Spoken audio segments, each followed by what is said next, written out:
విగ్రహాలు దొరికాయి అంటున్నారు కదా! ఇప్పుడు వాటిని పురావస్తు శాఖ స్వాధీనం చేసుకుందా? దాన్ని ఎలా చేశారు? పురావస్తు శాఖ కెమికల్ కన్జర్వేషన్ కోసం అంటే లోహ శుద్ధి కోసం తీసుకెళ్లాలని ప్రయత్నించారు. అవి తీసుకెళ్తే తిరిగి మళ్ళీ మా గ్రామానికి తిరిగి తీసుకురారనే ఉద్దేశంతోటి గ్రామస్తులంతా కూడా దాన్ని వ్యతిరేకించి కెమికల్ కన్జర్వేషన్ ఏదో ఇక్కడే జరపాలని చెప్పి పట్టుబట్టారు. ఆ పట్టుబట్టినందువల్ల విగ్రహాలు ఇప్పటికి కూడా లాకర్‌లో ఉన్నాయి. గ్రామస్తులే తలా కొంత చందాలు వేసుకొని ఒక లాకర్‌ని తయారు చేయించి, ఆ లాకర్ హెవీ లాకర్ తయారు చేయించి, ఆ హెవీ లాకర్‌లో ఆ విగ్రహాలు ఇప్పటికి కూడా అట్లాగే ఉన్నాయి. అది ఏ స్టేజ్‌లో ఉన్నాయో కూడా ఈరోజు అర్థం కావట్లేదు. ఎందుకంటే అవి వేల సంవత్సరాలు భూమిలో ఉండి బయటకొచ్చిన తర్వాత విగ్రహం పాడయ్యే ప్రమాదం ఉంది. మరి దాని గురించి ప్రభుత్వం వారు గానివ్వండి, పురావస్తు శాఖ వారు గాని పట్టించుకోవట్లేదు. దయచేసి ఆ కెమికల్ కన్జర్వేషన్ ఇక్కడే జరపాలని చెప్పి స్థానికులందరూ కూడా కోరుకుంటున్నారు. అంటే దీనికి సంబంధించి ఇక్కడ పురావస్తు పరంగా గాని, లేకపోతే చారిత్రాత్మక పరంగా గాని ఇక్కడ చాలా ఆనవాళ్లున్నాయి. చాలా బయటకు పడుతున్నాయి. ఇంకా భూములు కూడా చాలా ఉన్నాయని మీరు చెప్తున్న పరిస్థితి. దీనికి సంబంధించి మీరేదైనా ఉన్నతాధికారులు అంటే ఈ పురావస్తు శాఖకు సంబంధించిన గాని, లేదా జిల్లా అధికారులకు గాని, లేదా నాయకులకు గాని తెలియజేసి దీని ప్రాముఖ్యత ఎందుకంటే భావితరాలకు అందించాల్సిన బాధ్యత ప్రతి ఒక్కరి పైన ఉంది కాబట్టి దీని గురించి ఏమైనా తెలియజేయడం జరిగిందా మీరు? తప్పనిసరిగా అండి. మే ఏ ప్రభుత్వం మారినప్పుడు కానియండి, అంతకుముందు గత ప్రభుత్వం కానివ్వండి, ఇప్పుడు ఈ ప్రభుత్వం కానివ్వండి, ప్రతి సంవత్సరం ప్రతి టర్మ్‌లో కూడా మేము ఎన్నో ఆశలతోటి ఈ ఈ చరిత్ర, సంస్కృతి, నాగరికత భవిష్యత్ తరాలకు అందించాల్సిన బాధ్యత మన మీద ఉంది కాబట్టి, దీని మీద రిప్రజెంటేషన్ తయారు చేయించి మీ వంటి మాధ్యమాల ద్వారా కూడా హిందూలో నుంచి, ఇండియన్ ఎక్స్‌ప్రెస్ నుంచి, తర్వాత టీవీ9 నుంచి, ఇప్పుడు మీ ద్వారా మేము అనేక విజ్ఞప్తులు చేసుకుంటున్నాము. ప్రతిసారి ప్రతి గవర్నమెంట్ కూడా చెప్తున్నాం. అంతకుముందు ప్రభుత్వానికి కానివ్వండి, ఇప్పుడు ప్రభుత్వానికి కానివ్వండి. కానీ వాళ్ళు ఎందుకో ఈ పురావస్తు శాఖ పట్ల కొంచెం నిర్లక్ష్యం వహిస్తున్నారు. ఏదైనా సరే ఈ భవిష్యత్ తరాలకి ఈ చరిత్రని, నాగరికతని, సంస్కృతిని మన పెద్దలు సంరక్షించి మనకిస్తేనే కదా మనం ఈ స్థాయికి తీసుకున్నాము.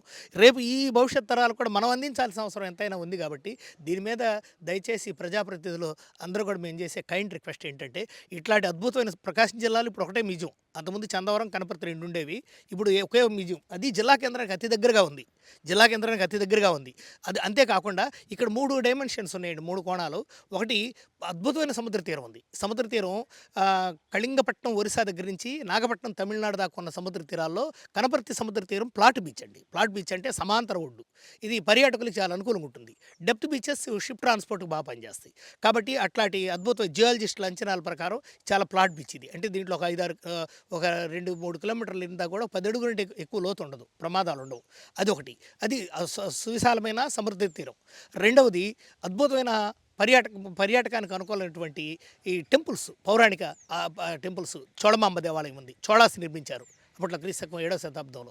అయితే ఆ తర్వాత ఏలేశ్వర టెంపుల్ ఉంది. తర్వాత చోళమాంబ దేవాలయము, ఏలేశ్వర టెంపుల్, తర్వాత కనకదుర్గ దేవాలయం, ఇన్ని కూడా చాలా ఉన్నాయండి.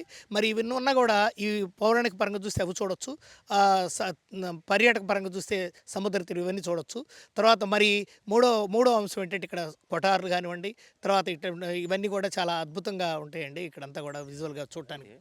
ఇంత చారిత్రాత్మకమైన ఈ ప్రదేశంలో ఒక మ్యూజియం ఏర్పాటు చేశారు. సంతోషం.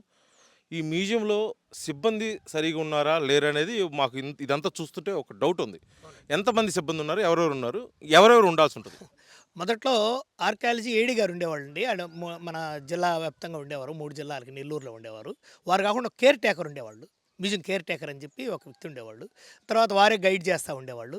అది కాక నలుగురు వాళ్ళు ఎవరైతే టెంపరరీ ఉద్యోగులు ఇద్దరే మామూలుగా రెగ్యులర్ ఉద్యోగులు, వాచ్‌మెన్స్ ఉండేవాళ్ళు.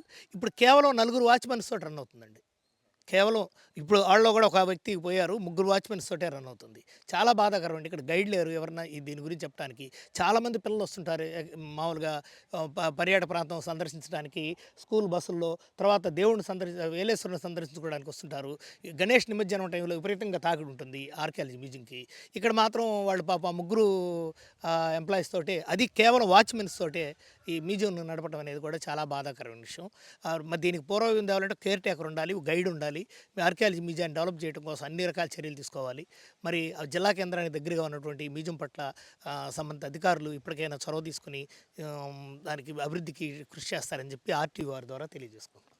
ఇది మొత్తానికి ఎంతో చారిత్రాత్మకమైనటువంటి విలువలతో కూడిన ఆనవాళ్ళు ఉన్నటువంటి ఈ ప్రదేశంలో ఒక మ్యూజియం అయితే ఏర్పాటు చేస్తున్నారు. కానీ దీనికి సరైన భద్రత కానీ, సరైన కేర్ టేకర్ కానీ, సరైన గైడ్ కానీ లేకపోవడం వల్ల ఎంతోమందికి తెలియాల్సిన ఈ చరిత్రక ఆనవాళ్ళు కాలగర్భంలో కలిసిపోయే పరిస్థితి ఉంది.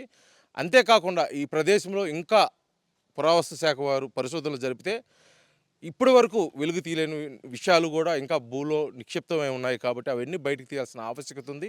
దీనికి పూర్వవైభవం తెచ్చే విధంగా కూడా అధికారులు ప్రత్యేకమైన శ్రద్ధ వహించి ఈ ప్రాంతాన్ని పర్యాటక రంగంగా, అదేవిధంగా పురావస్తు శాఖకు సంబంధించి ఇక్కడ మ్యూజియం ఉంది కాబట్టి ఆ రూపంలోను, అదేవిధంగా ఇక్కడ సముద్రం తీరం దగ్గరగా ఉంది కాబట్టి దాన్ని దృష్టిలో పెట్టుకుని ఈ ప్రాంతం మొత్తం కూడా అన్ని విధాలు కూడా అభివృద్ధి చేస్తే భావితరాలకు మనం పూర్వీకుల నుంచి వచ్చినటువంటి సంపదను అందించడంతో పాటు ఈ ప్రాంత అభివృద్ధి కూడా జరుగుతుందని చెప్పేసి స్థానికంగా ఉన్నటువంటి గ్రామస్తులు అయితే తెలియజేస్తున్న పరిస్థితి అయితే కనపర్తి నుంచి కనిపిస్తుంది.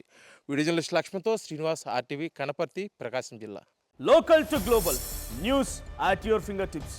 మీ చేతిలో ఒక ఆయుధం. Download Raw TV app. Media legend Ravi Prakash is back.